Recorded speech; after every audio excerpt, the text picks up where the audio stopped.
Hello साथियों, नमस्कार। स्वागत है आपका एक बार फिर से हमारे YouTube channel mister SP point में। दोस्तों, आज आपको हम भारत का जो प्राचीन भारतीय इतिहास है उसको पढ़ाने वाले हैं साथियों।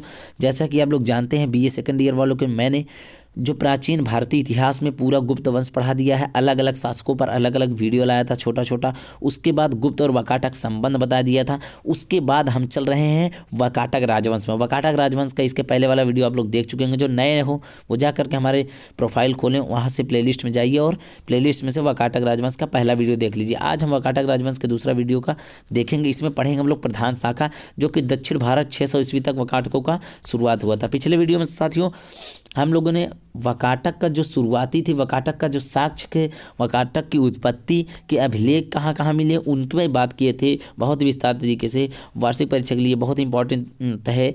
आपको बता दें कि आज हम रुद्रसेन प्रथम का इतिहास शुरू करेंगे, जो कि वाकाटक वंश में बहुत ही महत्वपूर्ण है और यह हर वर्ष वार्षिक परीक्षा में आया है और आता भी है। इसलिए आप लोग को वीडियो अंत तक देखना बहुत जरूरी है। वाकाटक कुल का प्रधान शाखा का पहला शासक प्रवरसेन प्रथम था साथियों। यह जो था ये प्रवरसेन प्रथम का पौत्र अर्थात गौतमी पुत्र का पुत्र रुद्रसेन प्रथम हुआ, जिसका समय क्या था 335 से 360 ईस्वी।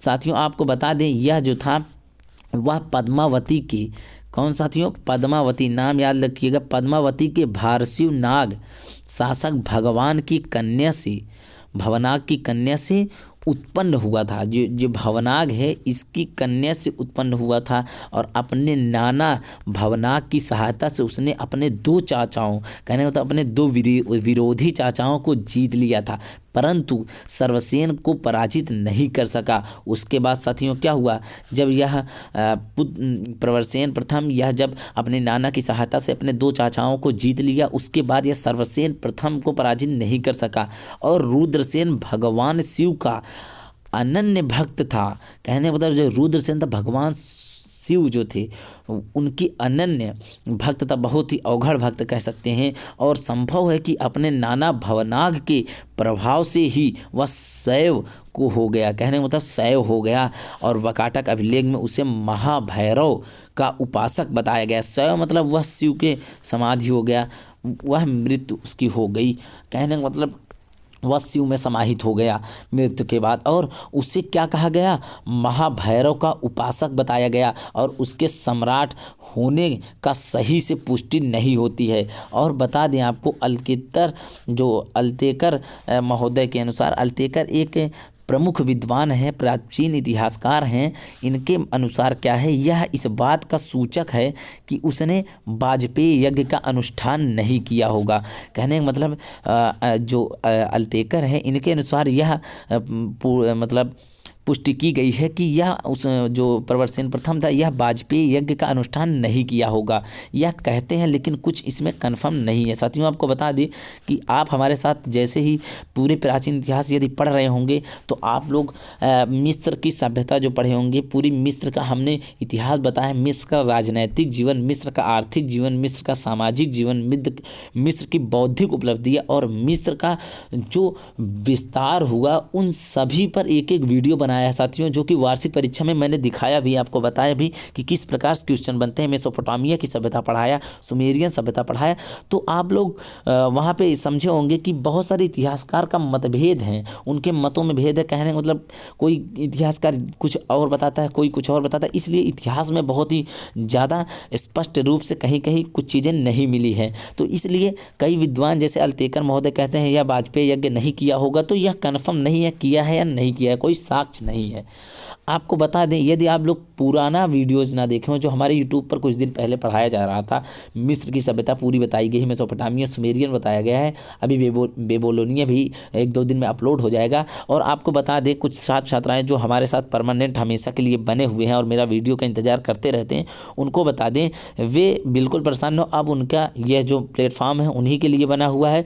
अब कंटिन्यू हम हर एक सब्जेक्ट जो बीए सेकंड ईयर वालों के हैं उनका वीडियो अपलोड करेंगे। करेंगे साथियों। बहुत ही प्रॉब्लम हो गई थी कुछ समस्याओं से, जो कि मैं वीडियो रोक दिया था बनाना, लेकिन अब कंटिन्यू बनाएंगे साथियों। इसके लिए आप लोग चैनल को सब्सक्राइब किए रहिएगा, अपने साथियों के पास आप वीडियो शेयर किया करिए।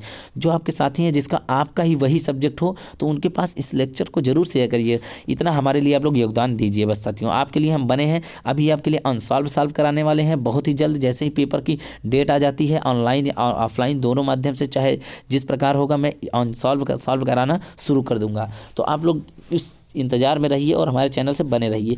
अब आपको बताते हैं पृथ्वी सेन प्रथम, रुद्रसेन प्रथम का पुत्र था पृथ्वी सेन प्रथम, और तथा उसका उत्तराधिकारी जो प्रवर सेन का उत्तराधिकारी था पृथ्वी सेन प्रथम ही हुआ।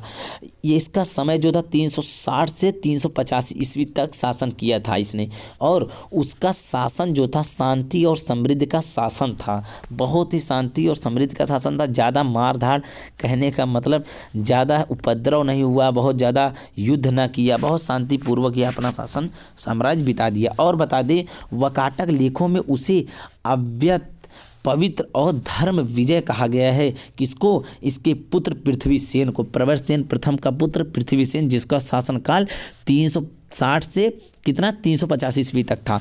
और जो आचरण इसको कह रहे हैं, आचरण में युधिष्ठिर के समान कहा गया है। यह इतना धर्म विजय था और इतना पवित्र था। और विंध्यसेन ने जो कुंतल का राज्य जीत लिया था, और इस कार्य से पृथ्वीसेन ने उसकी सहायता की थी। कुंतल का जो प्रदेश था, इस समय कदम्ब वंश का शासन वहाँ हुआ करता था। कहने का मतलब पृथ्वीसेन जो था, यह कुंतल का प्रदेश जो था उसको जीतने के लिए जो कदम्ब वंश वहाँ पर था, कुंतल की सहायता किया था। और वह जो कुंतल प्रदेश था, वहाँ इस वक्त शासन यही कदम्ब वंश का हुआ करता था। और आपको बता दिए, वहाँ का शासक जो संभवतः कंगर वर्मन था। क्या कौन था? कंग वर्मन की यह मदद किया था पृथ्वीसेन।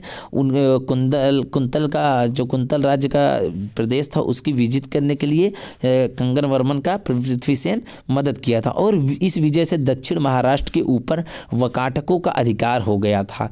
उसके बाद आपको बता दें, इसके बाद क्या हुआ, जब इन वाकाटकों का अधिकार हो गया दक्षिण महाराष्ट्र के ऊपर, तो यह शासक जो पृथ्वीसेन प्रथम ही है। जो इस प्रकार यह स्पष्ट होता है कि उसके समय में वाकाटकों का प्रभाव क्षेत्र जो बघेल खंड में फैला था। कहने का मतलब यह इस बात की पुष्टि करता है कि जो वाकाटक राजवंश पृथ्वीसेन था, इसके समय में बघेल खंड तक इसका वाकाटक का साम्राज्य फैला हुआ था। और इस प्रकार पृथ्वीसेन के समय वाकाटक वंश था, उस समय की शक्ति तथा प्रतिष्ठा दोनों ही बढ़ गई थी साथियों। इससे यह पता चलता है कि यदि दक्षिण में मध्य महाराष्ट्र के प्रदेशों तक इसका विस्तार फैल गया, तो उस वक्त बहुत ही प्रभावी रहा होगा वाकाटक राजवंश का शासनकाल। और रुद्रसेन द्वितीय की अब हम लोग बात करेंगे साथियों। हमने रुद्रसेन प्रथम को पढ़ा, रुद्रसेन प्रथम के बाद अब पृथ्वीसेन प्रथम उसका पुत्र पढ़े। अब रुद्रसेन द्वितीय, जो कि पृथ्वीसेन प्रथम के बाद, पृथ्वीसेन प्रथम के पश्चात उसका पुत्र हुआ रुद्रसेन द्वितीय, जिसका समय क्या था 385 से 390 ईस्वी तक गद्दी पर बैठा। यह बहुत कम समय तक शासन किया था। और इस समय से वाकाटकों पर गुप्तों का प्रभाव बढ़ता गया। कहने का मतलब वाकाटक राजवंश का पतन के लिए गुप्त आगे बढ़ता गए। और क्या हुआ अंत में भी आपको बताते हैं। रुद्रसेन द्वितीय ने अपने ससुर, कहने का मतलब रुद्रसेन जो प्रथम था, वो अपने ससुर चंद्रगुप्त के प्रभाव में आकर अपने कुलागत शैव धर्म को छोड़कर वैष्णव धर्म को अपना लिया। कहने का मतलब उसके समय में जो चंद्रगुप्त का प्रभाव था शासनकाल में, तो वह इस वजह से वैष्णव धर्म को अपना लिया और वह शैव धर्म को छोड़ दिया, जो कि चंद्रगुप्त का धर्म था। कौन सा धर्म? चंद्रगुप्त का वैष्णव धर्म चंद्रगुप्त का धर्म था। और दुर्भाग्यवश लगभग 30 वर्ष की अल्पायु में ही रुद्रसेन अवयस्क थे। कहने का मतलब 30 वर्ष की अल्पायु में यह बहुत अवयस्क थे, जो कि प्रभावती गुप्ता वाकाटक राजवंश की संरक्षिका बनी। कहने का मतलब चंद्रगुप्त का धर्म था। उसके बाद दुर्भाग्यवश लगभग 30 वर्ष की अल्पायु में ही रुद्रसेन अवयस्क थे और उसके बाद प्रभावती गुप्ता वाकाटक राज्य की संरक्षिका बनी। इनके बाद कहने का मतलब इनकी मृत्यु के 5 वर्ष मात्र ही इन्होंने शासन गद्दी पर बैठा था। अब क्या हुआ, प्रभावती गुप्ता वाकाटक राजवंश की संरक्षिका बनी।